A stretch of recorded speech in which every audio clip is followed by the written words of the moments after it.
The phones are ringing off the hook. Let's get right to it, shall we? California's up first with Greg. Hey, Greg, thanks for the phone call. You Hi. are live. What's going on, Greg? Well, my mom was, about a year ago, she got on a bus, and the bus driver took off, and she was holding groceries. She fell, ended up breaking her L4 vertebrae. Ouch. And, so the doctor says it has healed, but she still has a lot of difficulty putting on socks.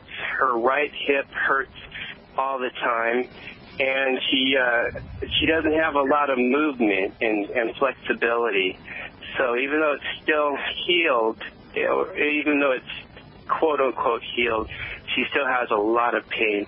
And to top that off, she has osteoporosis. Okay, so I'm glad you called. This is a really great thing to talk about, all right? You know, there's a certain amount of stress that's going to make anything break. Yeah, a certain amount of stress will make anything break, right? Kryptonite, it broke Superman. I mean, if you drop a rock big enough on your foot's going to break. I don't care how strong you are.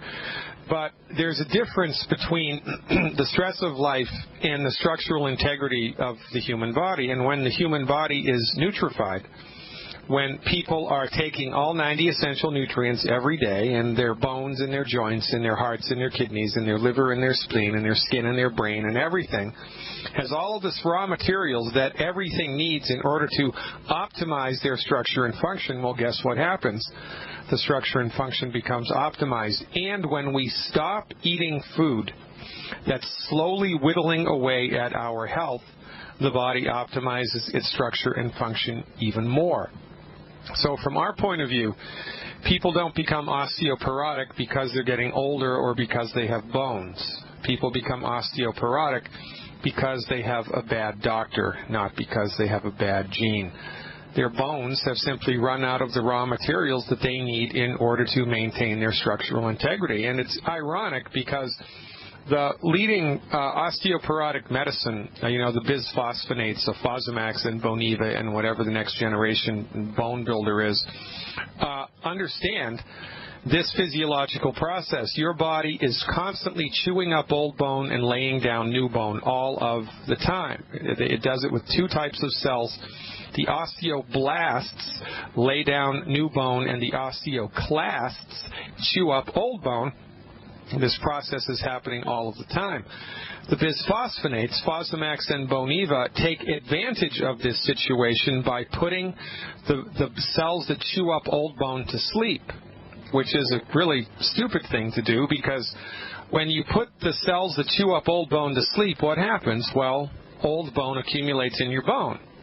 Now, your body was trying to get rid of the old bone, but the MDs don't believe that, because the MDs don't believe in the wisdom of the body. The MDs believe that the body is just a biochemical soup that's, it's a pot full of trouble that's only waiting to boil over. Something's waiting to go bad, and really it's just time until something breaks, and then you have to manage what breaks with a drug. They're insane in their understanding of the inner workings of the human body. So they don't think that the body is trying to get rid of the old bone for a good reason. So they stop that, and so old bone accumulates in the bone. And then what happens after you've been on these drugs for 4 or 5 years, you start to get something called brittle bone syndrome, which means that especially the long bones of your body, especially your legs and your forearms, are so chock-filled with old bone that the wind blows too strong and they snap. You step off of the curb to cross the street, and the pressure of putting your foot down on the ground, an extra 6 inches makes the leg bone snap. And this is the latest round of class action lawsuits. Look it up. Bisphosphonate spontaneous leg fractures. But of course nobody talks about it, and you don't see Sally Field pitching Boniva anymore for this very reason. Now, I went off on this tangent, Greg, to just underline the fact that there are two processes happening in the body all of the time. Your body is chewing up old bone, and your body is attempting to lay down new bone. But your body needs raw materials to lay down new bone. Your body can't make calcium. Your body can't make phosphorus. Your body can't make silica. Your body can't make sulfur. These are the things that your bones need to be strong.